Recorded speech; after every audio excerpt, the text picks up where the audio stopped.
Hello, everyone. How's it going? This is M.L.S. Weech. I'm your humble host, and welcome to another week where we take a look at some of the newly released book covers on Amazon.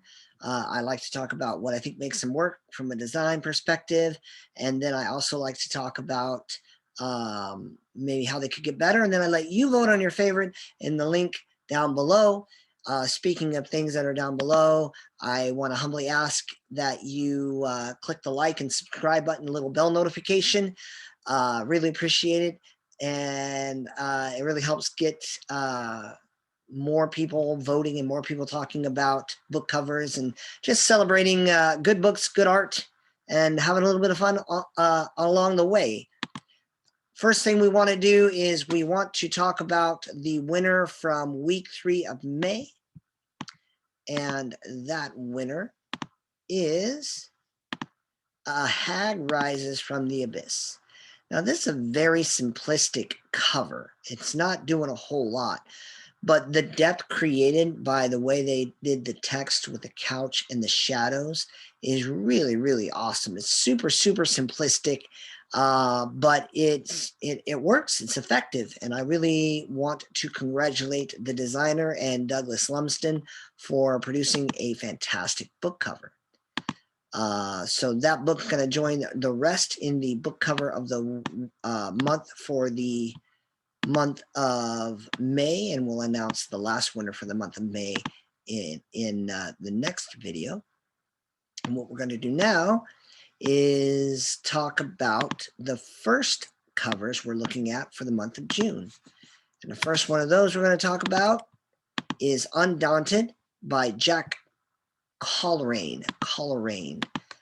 So this image is all about having a really epic space battle going on. The color is good. It creates enough contrast so you can see the details of the ship and the details around the ship. The composition all works together. I think the text competes just a little bit. I don't know that I needed all the font to be that big. But given that it's working around the spaceships that are going to battle, it still works. The explosions provide highlights and splashes of color that help draw the eye and hold the eye. So it's ultimately a successful cover. And that means we can move on to our next cover. Our next cover is from one of my favorite TV shows, but it's actually also by one of the stars of that show. This is The Ruby's Curse by Alex Kingston from the Doctor Who universe. The interesting thing about this cover is I'm seeing a lot of this kind of trend now where you take a clean select of a profile and you put it on top of a cleaner background, and it's not super original in concept. We got this weird figure going on there that might be a weeping angel. It's a little tough to make out, especially given the size of the actual image, or at least on my end. But the detail in Alex Kingston's hair is fantastic. The way the text is aligned and fit so that it works alongside. Some people call it a clean select, the selection of the profile, and all the color fits together very, very well. So it's pretty solid work all in all. If, this is a pretty common trend. It's getting a little old for my taste, but it still works. I don't even know that I'm not going to stop liking covers like that, but they're design-wise, they're so clean, they're so simplistic. It's hard to deny that they work. The next cover we're going to talk about is Angel of Armageddon by Michael Anderle. I am a fan of Michael Anderle's cover. One of these days, I'm going to read one of his books, but I never get tired of looking at the covers of his books. This is a beautiful battle scene, a landscape. All of the font works together well. The color and the detail of the figure in the center is perfect. It's got nice formal balance. In that all the elements are weighted equally on each side of the figure. So everything works together in a way that leads you to the figure And then each time you look away from the figure, you see something cool, and that something cool leads you back to that figure. And again, whenever you're causing the eye to move around in the way you intend, that's the concept called directional lines of force. You're looking at things, and it's keeping your eye on the project as a whole. And this book does a fantastic job of that. I like the power ball around the hand and how that's looking. So all of this is just super cool, super detailed, super colorful, and I'm just a fan, and I'm going to be a fan of his covers for a long time to come. He's not the only person whose covers I like, but they're there. The next one is a very polarizing one to me. I've never seen such beautiful art marred by such a poor choice in font. So this is The Silver Moon Rising by Rosalie Spencer. And man, that cover art, the art, the illustration, the detail, the color, the light, it's just gorgeous. And then I don't know who, but someone just went and plopped a script style font on top of it. And it's just, the art deserves better than this title text. But even despite the title text and how it's not placed very effectively, it's overlapping on part of the hair that makes the art really kind of work together. Despite all of those, the art is still just fantastic. And I don't know who this artist is, but I'm a huge fan. I just love everything about this figure and how it was rendered, how it was designed. It's just solid art. So I had to put it in, even if the font title, the title text kind of really draws away from it. Next cover we want to look at is Charting Stars. And Charting Stars is a book by Micheline Rickman, I believe, I hope.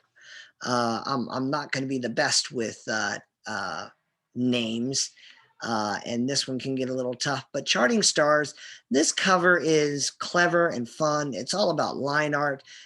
It might be a little busy to some people, and I'm not really going to yell at them for it, but the sheer detail in the wings and in the figures and in the animal and in the vegetation that's rendered around, it's still a very, very well done art-based cover. And we don't see a lot of those. Every time I see one, it really stands out to me because of those reasons. So, that one really works for me. Next cover we want to look at is Divine by M.J. Woodman. And this cover is really all about simplicity. It's got this stonewashed background with a stone sculpture that's been kind of separated. It's got the splash, we call it spot color going on, and that holds the design all together. It's not overly elaborate like Anderley's cover was a few moments ago. This one is all about creating contrast. So you have this monochromatic design where the shade from white or even light gray to black is creating one plane that the viewer sees. And then what happens is the spot color yanks the eye to the face and also to the title text, which is in a contrasting color because there's way more white, light gray here than there is black. So everything else is gonna draw the eye there. I like the detail. I like the rendering. I think it's clever that you have the flesh or blood appearance of the figure there. And I like the small font at the top, what if Rome had never fallen? So it creates a good context. It creates a good premise that the readers can work on. So it's not terribly elaborate. And I don't think book covers have to be. Sometimes I see book covers that are just atrocious because people are trying to put all these bells and whistles and fonts that glow and a Powerball here and a backlit there. And, ultimately you want to keep things simple and build on them so that the sum is worth more than each of their parts together. And if you can't do that, then by all means, simplify it, make it easy to read, make it easy to understand, and you're still doing something well, if not outstandingly. Last cover we're going to talk about this week is Kingdom of Slumber. I like the premise of this. It's basically an inverse of Sleeping Beauty. Instead of her falling asleep, what if everybody else fell asleep?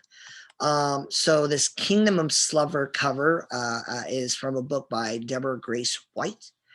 The figure is pretty decent.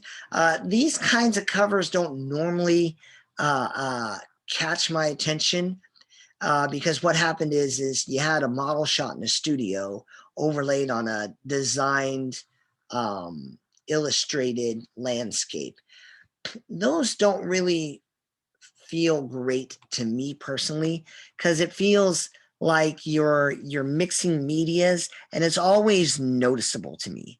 And especially when you're talking fantasy, what I want to do is I want to look at something and feel like it's all together, it's all there, and it's all real. And it's hard to do when I see modern day photography aligned with non power rendered graphics. Basically, what I mean is the castle and the flowers. They're very obviously a different medium than the photo of the individual was taken. Now, if someone were to tell me that this image was in fact computer rendered, it wasn't a model shot, then I'm super impressed. But they did such a good job that it still doesn't necessarily feel like it fits with the rest of the cover. That said, it's still a very well shot portrait. The landscape is so very well done. I like the detail in the flowers that lead into the title text. The title text is a little powerful for my taste, but it stands out. It's easy to read. So it's altogether working well, even if they don't fit together. I don't look at it and feel like, oh, hey man, that really all looks like one cohesive scene. It looks like a single photograph rather than a photo on top of a photo. So those are the things that I feel kind of hold it back, but it's still well done and the elements are well placed. So that makes it worthy. Which one's the most worthy? I don't know. I need you to go to the link below and pick your favorite and then vote on those. And then tell your friends to vote. And then the more people who vote, the more legitimate the award is. And even if it's just 5 or 6 people saying, hey, I like this cover best, it's still meaningful. And the idea is to get these artists and these authors more acknowledgement, especially in the world of book covers, because I don't think there's a lot going on in that arena, and nobody picks up a book and reads the great content inside if the cover doesn't stop them and get them to look. So please remember to go down and vote. Let me know in the comments below what your favorite was, and until next week, I will see you later. Thank you and have a great day. God bless you.